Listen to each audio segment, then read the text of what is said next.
Good morning. अच्छा, आप लोगों का मिड टर्म होने वाला है, उसके लिए सिलेबस लिख लेना आप लोग। फर्स्ट चैप्टर कंप्लीट है वाटर, ठीक है। और सेकंड चैप्टर में कल तक आपको बता देंगे कौन कौन से टॉपिक आएंगे।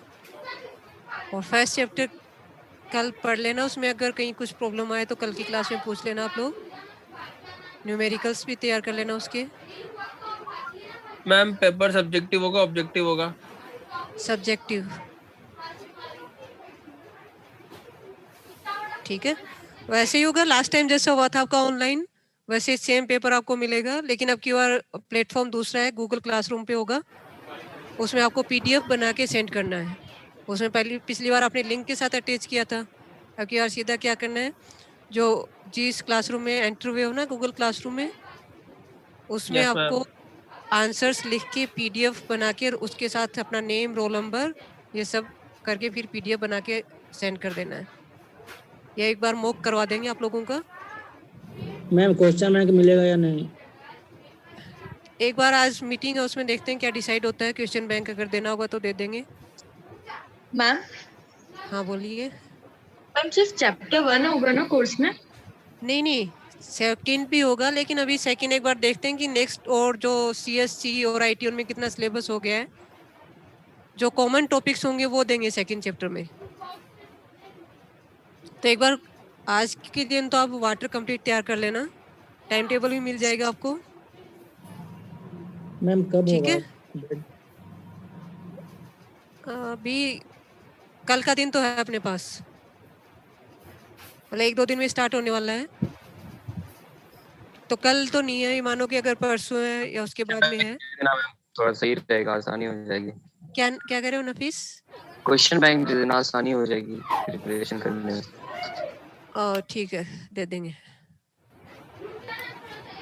अपने नोट्स तैयार रखना, इधर उधर से ले लेना जिन्होंने नहीं तैयार कर रखे हैं, ठीक है। और अगर कुछ डाउट हो तो कल वाली क्लास में पूछ लेना आप लोग। मे भी हो सकता है 3 जून से स्टार्ट हो, टाइम टेबल आपको मिल जाएगा कंफर्म आज की मीटिंग के बाद में, ठीक है। फर्स्ट चैप्टर तो आप लोग तैयार रखो, सेकंड चैप्टर में बता दूंगी मैं कल की क्लास में कितना देना है।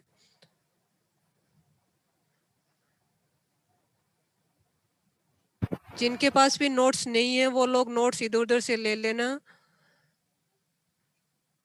और उसको याद कर लेना सारे टॉपिक्स को, ठीक है। अब आज का टॉपिक स्टार्ट करते हैं। कल आप लोगों की क्लास में ये टॉपिक हो गया था कैलोरीफिक वैल्यू, इसके 2 types, high calorific and low calorific value. उसमें एक लास्ट में जो फॉर्मूला आपको लिखवाया था वो फॉर्मूला न्यूमेरिकल के लिए यूज होगा, तो उसको अलग से लिख लेना आप लोग, ठीक है।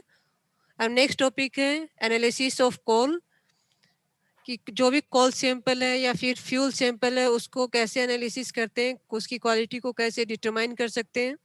इसके लिए 2 मेथड्स हैं, first one is proximate analysis and second is ultimate analysis और एलिमेंटल एनालिसिस, ठीक है। एक बार इन दोनों का मीनिंग सुन लो कि प्रोक्सीमेट एनालिसिस में क्या होगा, डिटरमाइन करते हैं moisture content, volatile matter, ash content and fixed carbon, ठीक है। और जो अल्टीमेट एनालिसिस है और एलिमेंटल, इसमें जो भी एलिमेंट्स फ्यूल के अंदर प्रेजेंट हैं उनको डिटरमाइन करते हैं। For example carbon, hydrogen, sulphur, nitrogen and oxygen. First तो दोनों में ये डिफरेंस है। सेकंड क्या डिफरेंस है कि प्रोक्सीमेट एनालिसिस में जो भी एनालिसिस अपन करेंगे वो डेटा वेरी कर सकता है, कि फॉर एग्जांपल मॉइस्चर कंटेंट अगर आपने समर सीजन में लिया तो मॉइस्चर कंटेंट अलग आएगा, रेनी सीजन में अलग मॉइस्चर कंटेंट आएगा, ठीक है। तो अगर एक भी डेटा चेंज हो गया तो जो रिमेनिंग डेटा है वो भी उसके अकॉर्डिंग चेंज हो जाएंगे। तो इसमें जो डेटा है प्रोक्सीमेट एनालिसिस में वो डेटा फिक्स नहीं रहता है, चेंज हो सकता है। लेकिन जो अल्टीमेट या फिर एलिमेंटल एनालिसिस है उसके अंदर क्या होगा कि जो भी डेटा आपको मिलता है आफ्टर एनालिसिस कि कार्बन 80% है, ठीक है, या कार्बन 70% है, तो वो डेटा फिक्स रहता है, चाहे उसको कोई भी एनालिसिस करे, कभी भी एनालिसिस करे, ठीक है। इसलिए इस प्रोसेस को नेम देते हैं अल्टीमेट एनालिसिस। और एलिमेंट्स डिटरमाइन करते हैं इसलिए एलिमेंटल एनालिसिस, ठीक है, तो इसमें लिखिए next topic analysis of coal. Analysis of coal देखिए इसमें the quality of coal, the quality of coal is determined by two methods, is determined by two methods. First लिखो proximate analysis, first proximate analysis and second ultimate analysis or elemental analysis. First is proximate analysis and second ultimate analysis or elemental analysis. ठीक है, अब first से start करते हैं proximate analysis में। इसके अंदर क्या क्या डिटरमाइन करते हैं? Moisture content, volatile matter, S content and fixed carbon। लिख लिया होगा आप लोगों ने। This analysis include the determination of moisture content, volatile matter, S content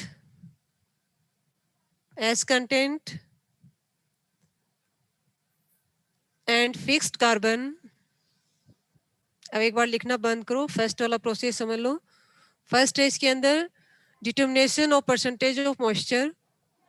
लिखना बंद करके एक बार इस प्रोसेस को सुन लो कि इसके अंदर आपको क्या करना है कि जैसे ये प्रैक्टिकल भी है, तो अगर लैब अपनी कभी ओपन होंगी तो उसमें दिखा देंगे आपको ये प्रोसेस। इसके अंदर क्या करना है अपने को, पाउडर्ड कोल लेंगे जिसको ऑलरेडी वेट अपन ले चुके होंगे। उस पाउडर्ड कोल सैंपल को वेट करने के बाद एक क्रूसिबल में रखना है। क्रूसिबल बना हुआ होता है सिलिका का। अब उस silica crucible with coal sample, ठीक है, अगेन वेट करेंगे एंड अगेन वेट करने के बाद उस क्रूसिबल को ओवन में रखेंगे। ठीक है, ओवन में रखेंगे एट टेम्परेचर 105 टू 110, 105 से 110 डिग्री सेल्सियस पे रखेंगे फॉर अबाउट 1 आवर। यानी उस कोल सैंपल को विद क्रूसिबल किस में रखना है, ओवन में। कितने टेम्परेचर पे, 105 टू 110। कितने टाइम के रखेंगे, 1 घंटे के लिए।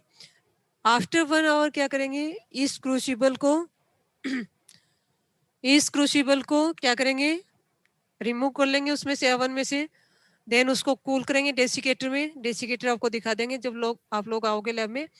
डेसिकेटर में कूल करेंगे एंड कूल करने के बाद अगेन उस क्रूसिबल का वेट लेंगे। जितना वेट में लॉस होता है, यानी इनिशियली यानी बिफोर हीटिंग कितना वेट था एंड आफ्टर हीटिंग कितना वेट है, दोनों में क्या करेंगे, डिफरेंस कैलकुलेट कर लेंगे।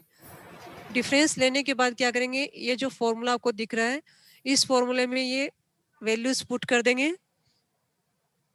ठीक है, जैसे फर्स्ट जितना वेट में लॉस हुआ before heating and after heating, loss in weight upon weight of coal sample, यानी जितना कोल सैंपल आपने लिया था, फॉर एग्जांपल 1 ग्राम, 2 ग्राम, 3 ग्राम या 1 केजी। 1 केजी तो अपने स्मॉल लेवल पे नहीं लेते हैं, अगर अपन लैब में प्रैक्टिकल करते हैं तो उसको 1 ग्राम या 2 ग्राम ही लेते हैं। ठीक है, तो वेट ऑफ कोल सैंपल जितना भी लिया है इनटू 100, ये इसका प्रोसीजर है। लिखिए अब इसको।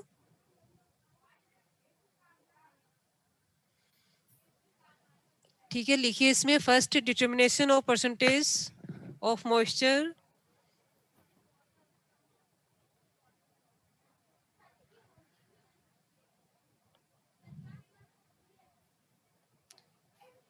आज कुछ लोगों को प्रॉब्लम आ रही है क्या ज्वाइन करने में?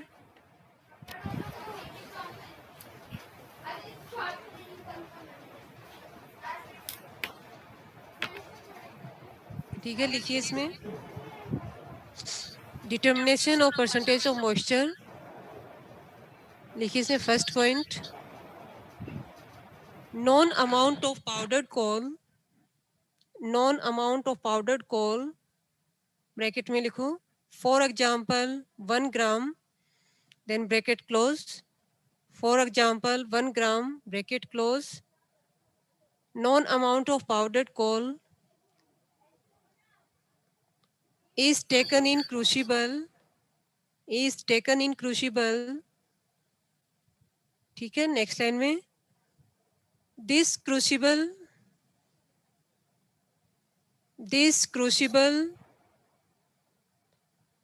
is placed in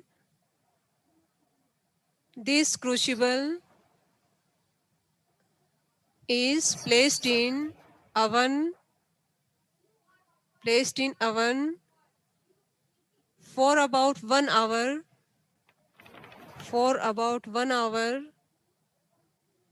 at temperature 105 to 110 degree Celsius. Next point, after 1 hour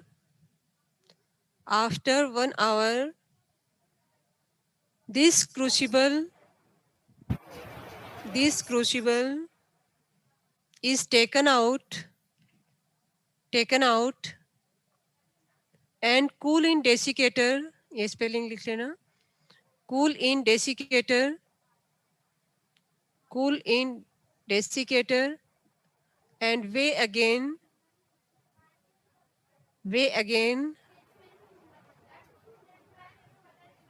ठीक है. अब ये फॉर्मूला लिखो. percentage of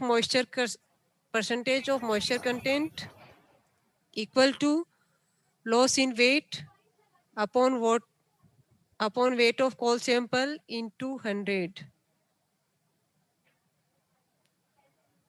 स्टार्टिंग में क्या करेंगे, known weight of coal sample लिया, यानी कोल सैंपल को वे किया, फिर उसको क्रूसिबल में रखेंगे. क्रूसिबल में रखने के बाद अगेन वेट लेंगे, फिर आप क्या करोगे, इसको अवन में रखेंगे for about 1 hour at temperature 105. ठीक है. आफ्टर 1 आवर क्या करेंगे, क्रूसिबल को निकाल लेंगे, उसको कूल करेंगे डेसिकेटर में, अगेन उसका वेट ले लेंगे. जितना वेट में डिफरेंस आ रहा है वो वेट में डिफरेंस इस फॉर्मूला में पुट कर देंगे, और पुट करने के बाद कैलकुलेट कर सकते हैं परसेंटेज ऑफ मॉइस्चर कंटेंट. ठीक है. अब नेक्स्ट है, ये लिख लिया होगा आप लोगों ने. सेकंड पॉइंट है determination of percentage of volatile matter. इसको एक बार सुन लो फिर लिखना. इस प्रोसेस में क्या करना है, सेम कोल सैंपल को अपन लेंगे, यानी मॉइस्चर फ्री कोल सैंपल लेंगे. ठीक है. उस मॉइस्चर फ्री कोल सैंपल को क्रूसिबल में रखेंगे, उसका वेट ले लेंगे. वेट लेने के बाद फर्नेंस के अंदर रखेंगे, इलेक्ट्रिक फर्नेंस में, भट्टी में, एट टेम्परेचर 925, इतने टेम्परेचर पे फॉर 7 मिनट्स. ठीक है. सिर्फ 7 मिनट के लिए रखना है.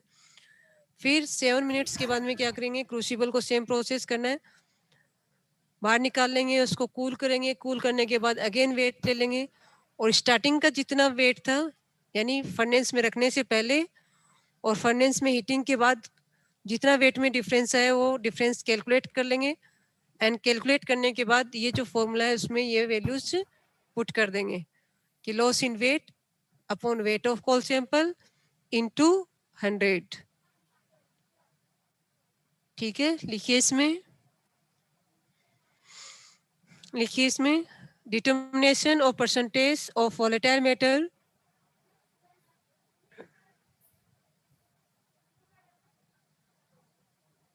देखिए, moisture free coal sample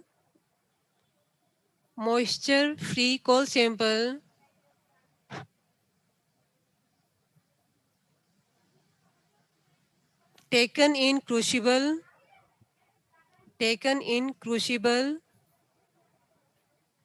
next line में this crucible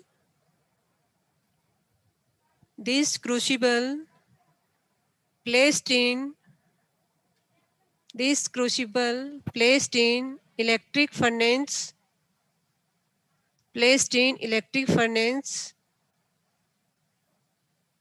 at temperature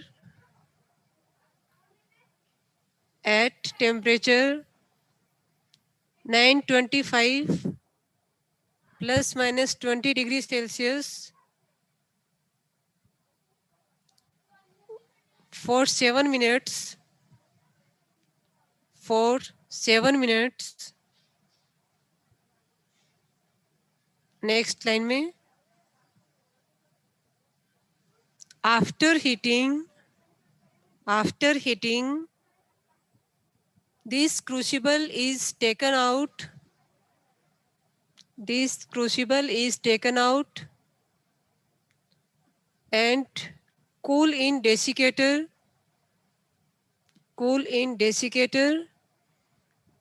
and weigh again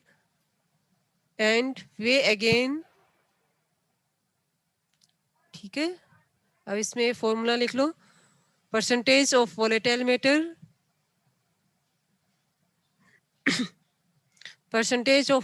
matter equal to loss in weight divided weight of coal sample. Loss in weight ही लिख लेना चाहिए, loss in weight divided weight of coal sample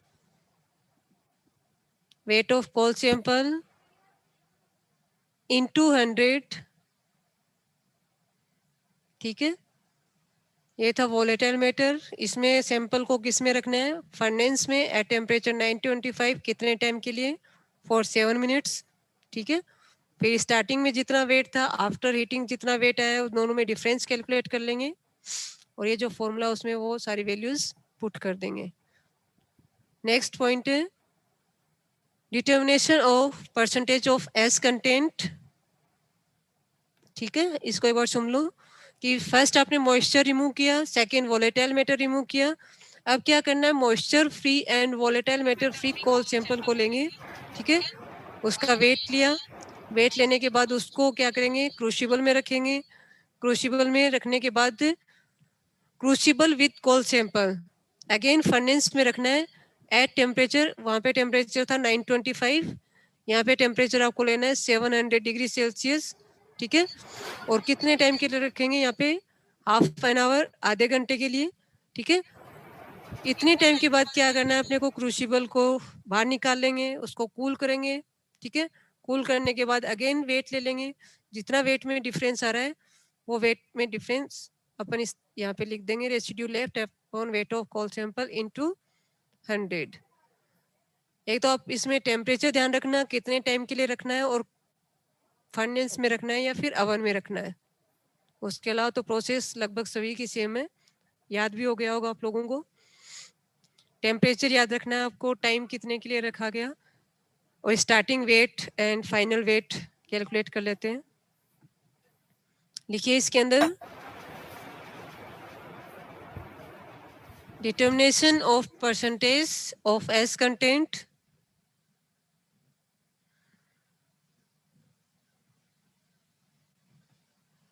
लिखिए इसमें for the determination of S content, the coal sample left in the crucible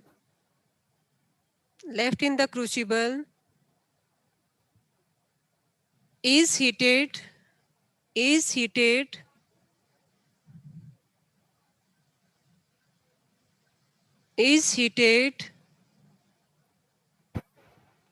at temperature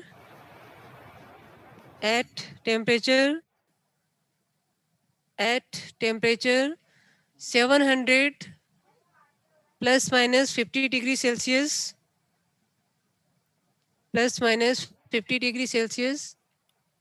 for about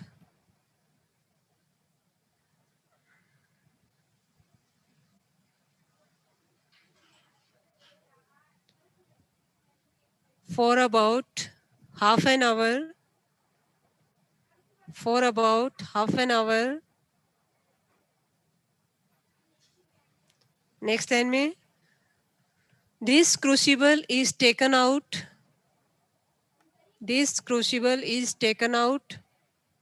and cool in desiccator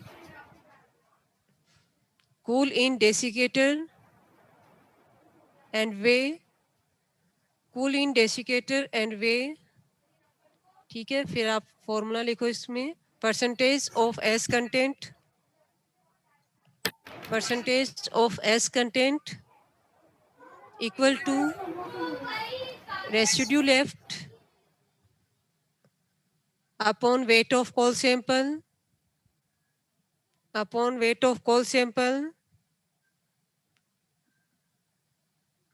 into 100. ठीक है, अब ये सब कैलकुलेट करने के बाद लास्ट में क्या कैलकुलेट करेंगे, fixed carbon.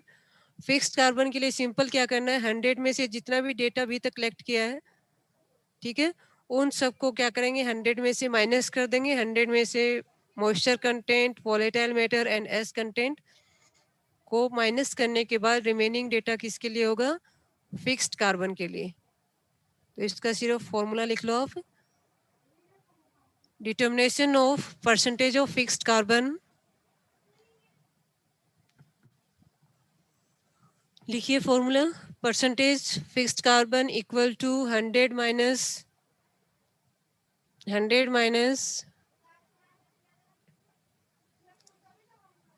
Percentage moisture content plus volatile matter plus ash content. ठीक है, तो ये अप्रोक्सीमेट एनालिसिस यहाँ पे कंप्लीट हो गया है। इसमें क्या क्या डिटरमाइन करते हैं, moisture content, volatile matter, ash content and fixed carbon. Moisture content के लिए किस में रखना होता है, ओवन में at temperature 105 to 100 degree Celsius. ठीक है, कितने टाइम के लिए रखेंगे, 1 आवर के लिए। स्टार्टिंग और फाइनल जितना वेट में डिफरेंस आ रहा है उसको कैलकुलेट कर लेंगे। सेकंड, वोलेटाइल मैटर के लिए क्या करेंगे, क्रूसिबल को किस में रखना है, फर्नेस में एट टेम्परेचर 925, कितने टाइम के लिए, 7 मिनट्स के लिए। ठीक है, इनिशियली एंड फाइनल में डिफरेंस कैलकुलेट कर लेंगे। एस कंटेंट के लिए कोल सैंपल विथ क्रूसिबल किस में रखना है, फर्नेस में एट टेम्परेचर 700, कितने टाइम के लिए, आधे घंटे के लिए। ठीक है, और फिक्स्ड कार्बन के लिए क्या करना होगा, 100 में से सारे डेटा को माइनस कर देंगे, रिमेनिंग अमाउंट किसका होगा, फिक्स्ड कार्बन का। ठीक है, ये आपने लिख लिया होगा। नेक्स्ट टॉपिक है सिग्निफिकेंस और इम्पोर्टेंस ऑफ अप्रोक्सीमेट एनालिसिस, कि क्यों अपन ये कैलकुलेट करते हैं moisture content, volatile matter, ash content और फिक्स्ड कार्बन। तो इसमें आप सिंपल क्या करोगे कि एक एक डेटा लोगे, जैसे moisture content, volatile matter, ash content and fixed carbon, और इसका क्या रोल है, सिर्फ वो एक दो लाइंस इसमें लिखनी है। जैसे मॉइस्चर कंटेंट में लिख सकते हैं कि मॉइस्चर कंटेंट जितना ज़्यादा होगा, फ्यूल की या कोल सैंपल की क्वालिटी क्या होगी, उतनी ही कम होगी। इसलिए मॉइस्चर कंटेंट क्या होना चाहिए, कम होना चाहिए। वोलेटाइल मैटर भी सेम, वोलेटाइल मैटर जितना ज़्यादा होगा उसके अंदर कैलोरीफिक वैल्यू उतनी कम होगी। क्यों कम होगी, क्योंकि अगर मॉइस्चर और वोलेटाइल मैटर ज़्यादा है तो कार्बन कंटेंट क्या हो जाएगा, कम हो जाएगा। और जैसे ही कार्बन कंटेंट कम होता है, कैलोरीफिक वैल्यू क्या हो जाएगी, कम हो जाती है। तो मॉइस्चर कंटेंट भी कम होना चाहिए, वोलेटाइल मैटर भी कम होना चाहिए, फिर एस कंटेंट भी कम होना चाहिए। ठीक है, अगर ज़्यादा होगा तो कैलोरीफिक वैल्यू कम होगी तो क्वालिटी क्या होगी, फ्यूल की या कोल सैंपल की, लो क्वालिटी का फ्यूल होगा, लो क्वालिटी का कोल सैंपल होगा। फिक्स्ड कार्बन, अब इसके लिए लिख सकते हैं कि कार्बन कंटेंट जितना ज़्यादा होगा, कोल सैंपल उतना ही अच्छा होगा, उसकी क्वालिटी उतनी अच्छी होगी, क्योंकि कैलोरीफिक वैल्यू किसके ऊपर डिपेंड करती है, फिक्स्ड कार्बन के ऊपर। तो fixed carbon of a coal sample should be high. तो ये 2-3 पॉइंट्स इन सब के अंदर लिख लेना, moisture, volatile matter, ash content and fixed carbon में। ये नोट सेंड करूंगी मैं आज, तब उसमें से आप लोग लिख लेना। फिर नेक्स्ट है अल्टीमेट एनालिसिस और एलिमेंटल। एलिमेंटल क्यों बोलते हैं इस प्रोसेस को, क्योंकि इसमें जो भी एलिमेंट्स कोल सैंपल में प्रेजेंट है उनको डिटरमाइन करते हैं। For example carbon, hydrogen, sulphur, nitrogen and oxygen. और अल्टीमेट क्यों बोलते हैं, क्योंकि जो डेटा अपन कैलकुलेट करेंगे वो वेरी नहीं करेगा, वो चेंज नहीं होगा, वो फिक्स रहेगा। इसलिए इस प्रोसेस को नेम देते हैं अल्टीमेट। और एलिमेंट्स डिटरमाइन करते हैं, इसलिए एलिमेंटल एनालिसिस। ठीक है, लिखिए इसके अंदर, this analysis involve This analysis involve the determination of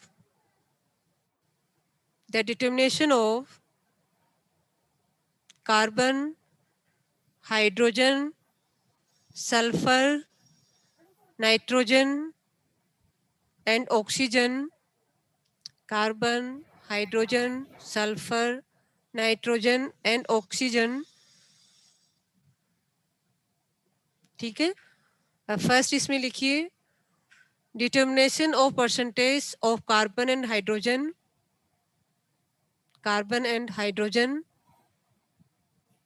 इसको लिखना एक बार बाद में, इसको एक बार समझ लो विद डायग्राम. इस डायग्राम के साथ देखो कि स्टार्टिंग में जो इसके अंदर एनालिसिस करना है अपने, उसको क्या लेंगे, कोल सैंपल को वे करेंगे एंड वे करने के बाद कोल सैंपल को एक कंबसन ट्यूब में लेंगे. ये कंबसन ट्यूब है, ठीक है.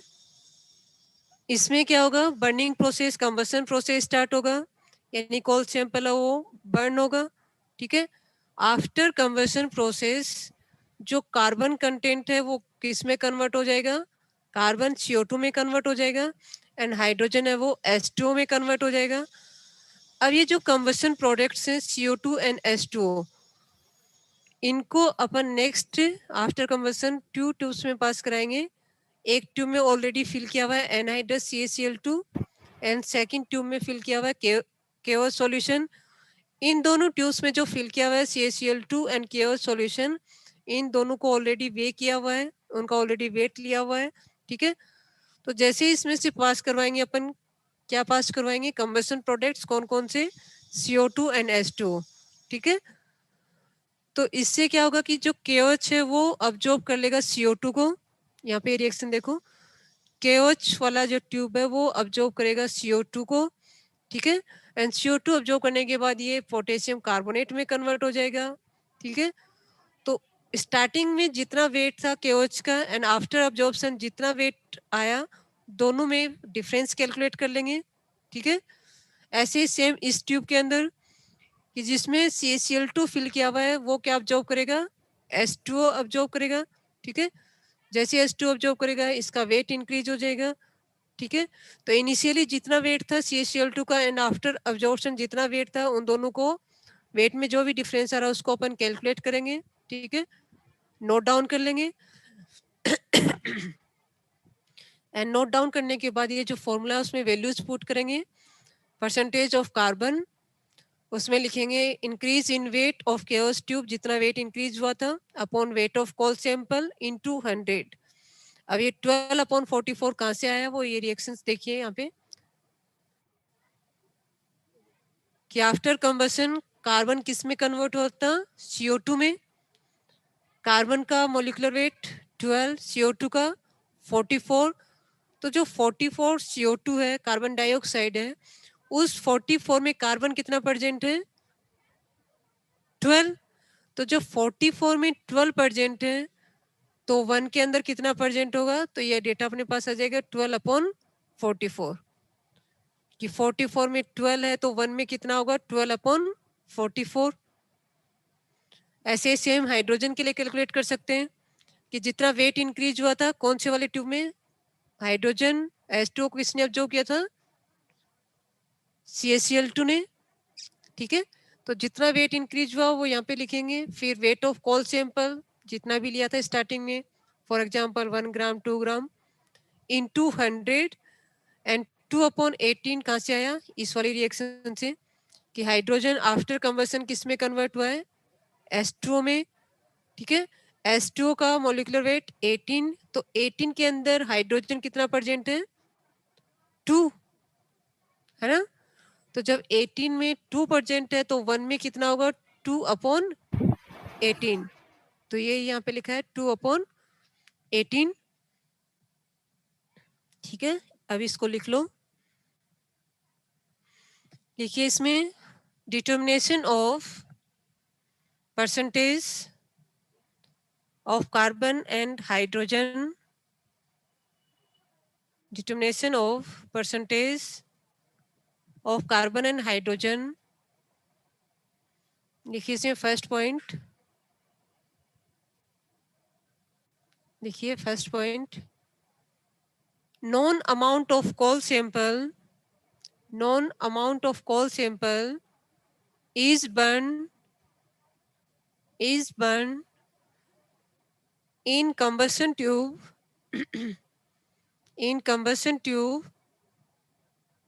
Next point, carbon and hydrogen of the coal sample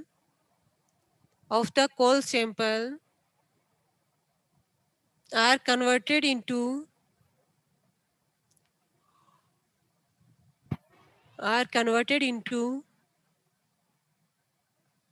CO2 and H2O. यानी कार्बन किस में कन्वर्ट हुआ? CO2 में. हाइड्रोजन किस में कन्वर्ट हुआ? H2O में. नेक्स्ट लाइन में, following reactions take place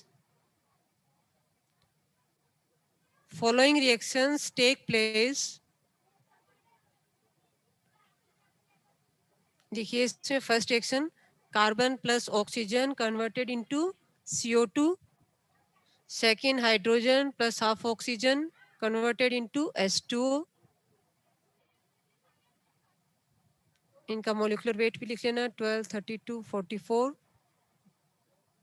2, 16, 18. Reactions लिख लो ये.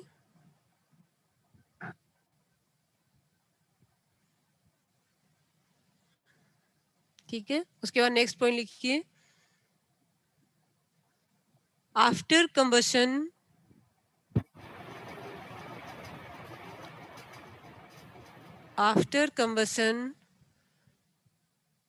the gaseous product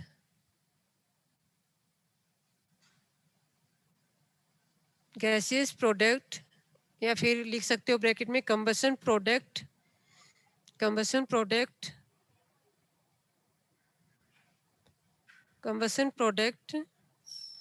are absorbed in KOH and CaCl2 tube, potassium hydroxide and calcium chloride tube of known weight.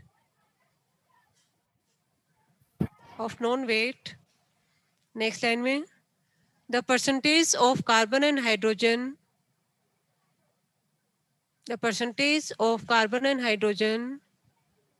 are calculated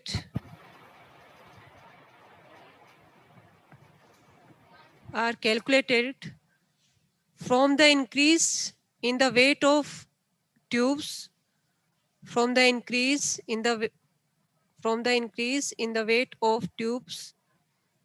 अब ये reactions लिख लो, KOH plus CO2 converted into K2CO3 potassium carbonate plus H2O. Second reaction CaCl2 plus 7H2O. ठीक है, ये reactions लिखो. Reactions लिखने के बाद ये दोनों फॉर्मूला लिख लो, percentage of carbon and percentage of hydrogen. और ये डायग्राम अभी मैं सेंड करूंगी, उसके बाद ये डायग्राम बना लेना इसमें.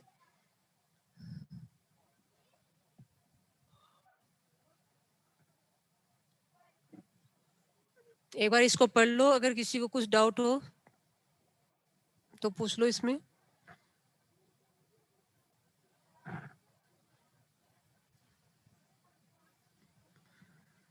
जो आपने कॉपी में लिखा उसको पढ़ लो.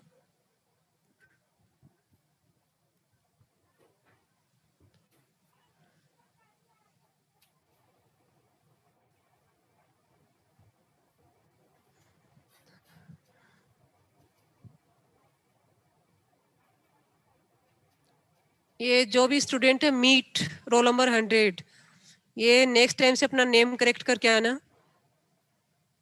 पूरा जो तुम्हारा नाम है. आज तो मैंने एंट्री दे दी है तुम्हें, नेक्स्ट क्लास में नहीं दूंगी मैं. ललित व्हाट्सएप कर दो मुझे जो भी तुम्हें पूछना है. Lalit Saini roll number 87 WhatsApp कर दो. अब पता नहीं आजकल इसलिए और नहीं करते हैं, क्या पता गाने बजाने के लिए आए हो, इसलिए व्हाट्सएप कर दिया करो मुझे जो भी मैसेज करना हो.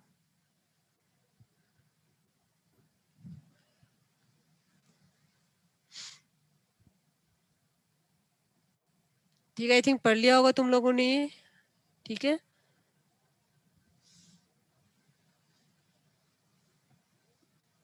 अब नेक्स्ट अपन सल्फर, नाइट्रोजन और ये देखेंगे नेक्स्ट वाली क्लास में।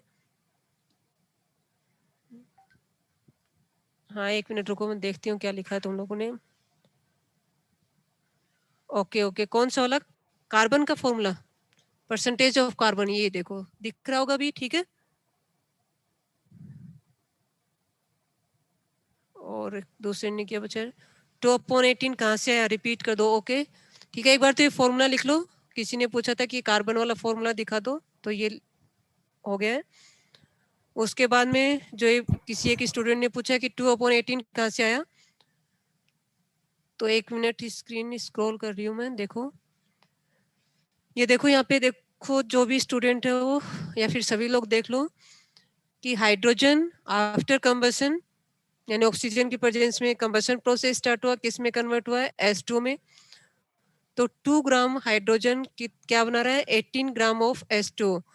तो जो 18 है उसके अंदर हाइड्रोजन कितना प्रेजेंट है? 2। तो इसको ऐसे लिख सकते हैं 18 H2O कंटेन हाइड्रोजन कितना? 2। तो 1 कितना कंटेन करेगा? 2/18। तो इसलिए यहाँ पे लिख दिया 2/18।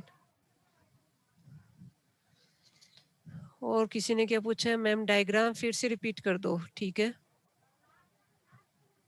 तो 2/18 अगर समझ में आ गया तो मुझे मैसेज कर देना। ये फॉर्मूला भी लिख लिया होगा, एक स्टूडेंट ने परसेंटेज ऑफ कार्बन पूछा था। अब डायग्राम दोबारा देख लो, एक स्टूडेंट ने ये भी पूछा है। तो इसमें देखिए आप डायग्राम में कि स्टार्टिंग में ये क्या है? कंबशन ट्यूब है, ठीक है। कंबशन ट्यूब के साथ में 2 ट्यूब्स लगे हुए हैं।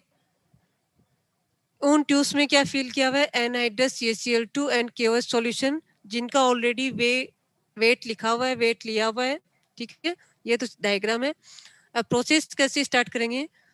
जैसे तो इसका बना हुआ है कि एक कॉपर ऑक्साइड होगा, इसमें कॉपर फिल किया हुआ है इसमें कि बाहर से मॉइस्चर इसके अंदर नहीं आए, ठीक है। ये तो इसकी कंस्ट्रक्शन है। पर इसमें प्रोसेस देखिए आप कि यहाँ पे इस कंबशन ट्यूब में कॉल सैंपल एंटर करवाएंगे, ठीक है। फिर इस कंबशन ट्यूब के अंदर क्या होगा? हीटिंग प्रोसेस स्टार्ट होगा। हीटिंग प्रोसेस स्टार्ट होने से जो भी कार्बन है वो किस में कन्वर्ट होगा? CO2 में। एंड हाइड्रोजन है वो H2 में कन्वर्ट होगा, ठीक है। आफ्टर कंबशन यहाँ पे जो CO2 एंड H2 बन गया है उसको अपन ये जो ट्यूब्स दिख रही हैं इनमें पास करवाएंगे। इन ट्यूब्स में क्या फिल किया हुआ है? CaCl2 and KOH solution. जो CaCl2 वाली ट्यूब है वो क्या ऑब्जर्व कर लेगी? H2